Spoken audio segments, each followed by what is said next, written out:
Tenemos una fecha absoluta en la cronología bíblica, octubre de 539 a.C. Es la caída de Babilonia como ciudad capital a manos de Ciro, rey de los persas. Esta fecha se hace absoluta a causa de descubrimientos arqueológicos, otras fuentes históricas sobre el reinado de Ciro y también las tablillas babilonias. En Asiria, Babilonia y Persia, cuando un rey recién subía al trono, ese año era llamado generalmente el año de ascenso del nuevo gobernante, y él no comenzaba a contar los eventos como aconteciendo en su primer año reinante hasta el primer día del primer mes del año siguiente. Siendo Ciro un gobernante persa, él contó sus años reinantes de primavera a primavera. Desde octubre de 539 hasta la primavera de 538 a.C. sería su año de ascenso como gobernante de Medo-Persia. Por lo tanto, su primer año reinante tuvo que ser aproximadamente de marzo a abril de 538 a marzo a abril de 537. Esto cuadra con lo que dice la Biblia en Esdras. En el primer año del rey Ciro de Persia, Ciro proclamó un decreto. Después de prepararse para el viaje, llegaron para el séptimo mes, aproximadamente el 15 de septiembre del año 537 a.C. Una vez claro esto, cuando termina la desolación de Jerusalén, nos lleva al año 537 a.C. Esta fecha se encuentra sobre terreno firme.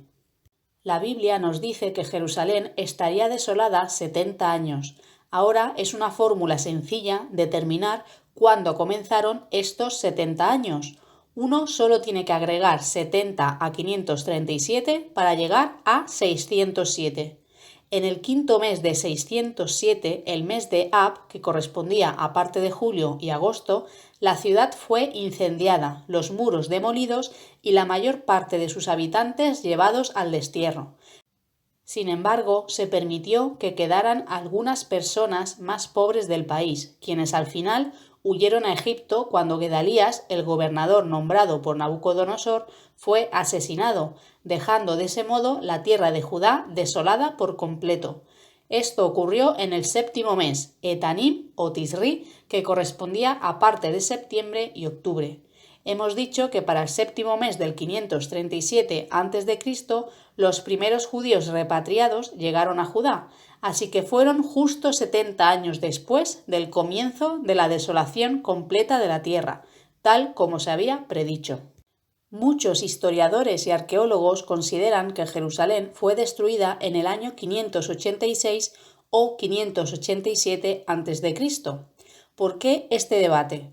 Algunas traducciones vierten Jeremías 29:10 de forma diferente y en vez de hablar de 70 años en Babilonia, dicen para Babilonia. De ahí que algunos historiadores afirmen que este periodo de 70 años alude al dominio del Imperio babilónico. Esdras, quien vivió después de que se cumplieran los 70 años que profetizó Jeremías, escribió respecto al rey Nabucodonosor. Se llevó cautivos a Babilonia a los que se salvaron de morir a espada y llegaron a ser siervos de él, hasta que la tierra pagó su deuda de sábados. Todos los días que estuvo desolada, guardó el sábado, hasta cumplir 70 años. Esto significa que los 70 años serían un periodo de descanso sabático para la tierra de Judá y Jerusalén. Durante ese tiempo no sería cultivada, ni se plantarían semillas, ni se podarían las viñas. En vista de la desobediencia del pueblo de Dios, entre cuyos pecados tal vez estuviera no guardar todos los años sabáticos, el castigo consistió en que su tierra no sería cultivada ni habitada por 70 años. Uno de los historiadores que vivió más cerca de la época de la que hablamos fue Beroso, quien era babilonio, pero actualmente solo se conservan fragmentos en los escritos de otros historiadores. Beroso escribió que el rey asirio Senaquerib ascendió al trono después del reinado de su hermano, y después de él su hijo Asaradón reinó 8 años, y luego Samuges, 21 años. Sin embargo, documentos históricos babilónicos escritos mucho antes de la época de Beroso indican que Senaquerib sucedió en el trono a su padre Sargón II, no a su hermano, que Asaradón gobernó 12 años y no 8, y que Samugues gobernó 20 años, no 21. Un historiador no puede equivocarse así. Llegados a este punto, no se pueden calificar los cálculos de Beroso como coherentes y exactos. Luego está el canon de Ptolomeo. Ptolomeo compiló su lista unos 600 años después de finalizar este periodo. Para determinar la fecha en que el primer rey de su lista comenzó a regir, empleó cálculos astronómicos, en parte basados en eclipses lunares. Es astronómicamente fidedigno, pero eso no implica que lo sea en sentido histórico. Ptolomeo omite algunos reyes en su lista, por lo que no concuerda con los documentos escritos por escribas que vivieron en la época, como las crónicas de Babilonia, listas de reyes y tablillas administrativas de arcilla. Con estos errores importantes hay dudas razonables sobre la exactitud de los escritos de estos historiadores. Desde luego, la información que aportan estas dos fuentes no basta para cuestionar la cronología bíblica.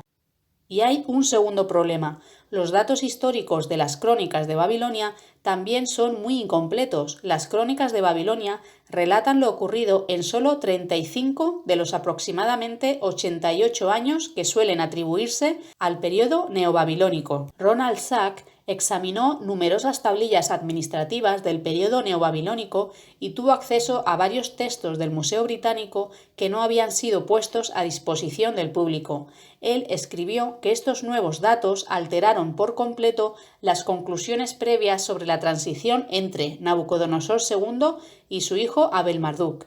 Él sabía por ciertas tablillas de Nabucodonosor II que aún reinaba en el sexto mes de su último año, el año 43, pero las tablillas recién descifradas del año de ascenso del siguiente rey, Abel-Marduk, fueron fechadas en el cuarto y quinto mes de supuestamente el mismo año. A todas luces había una discrepancia. Otro ejemplo es el diario astronómico BM 32238. Hay más discrepancias en las transiciones entre monarcas. Por ejemplo, un documento revela que Nabucodonosor II todavía era rey en el 10º mes de su último año, o sea, unos 6 meses después de la supuesta fecha en que su sucesor comenzó a reinar. Existe una discrepancia similar en la transición entre Abel-Marduk y su sucesor Neriglissar. Los compiladores eran astrólogos, no historiadores. Por ejemplo, la tablilla Bat 4956 en su primera línea dice año 37 de Nabucodonosor, rey de Babilonia. A partir de esa línea contiene descripciones detalladas de la posición de la Luna y los planetas respecto a diversas estrellas y constelaciones, así como un eclipse lunar. Es un hecho probado que en ese mes, el día 4 de julio del 568 a.C., ocurrió un eclipse lunar. No obstante, también se observó un eclipse 20 años antes, el 15 de julio del 588 a.C. Si el 588 a.C. correspondiera al año 37 de Nabucodonosor II, entonces su año 18 sería el 607 a.C., justo el año en que, según la cronología bíblica, Jerusalén fue destruida.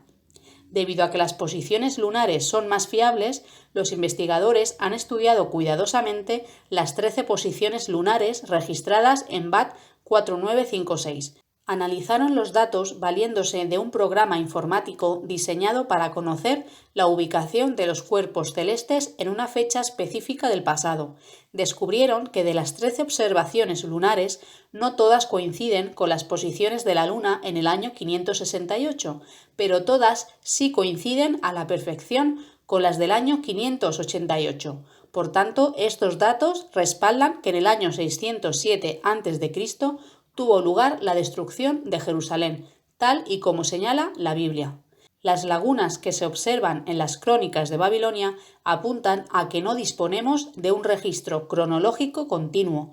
Por tanto, ni las crónicas de Babilonia ni las tablillas administrativas bastan para asegurar que Jerusalén fue destruida en el 587 a.C. Por otro lado, los escritores bíblicos Jeremías y Daniel afirman con claridad que los judíos estuvieron exiliados 70 años y no 50. Sus afirmaciones permiten concluir que Jerusalén fue destruida en el año 607 a.C. y como se desprende de las pruebas ya examinadas, esa conclusión cuenta con cierto apoyo extrabíblico.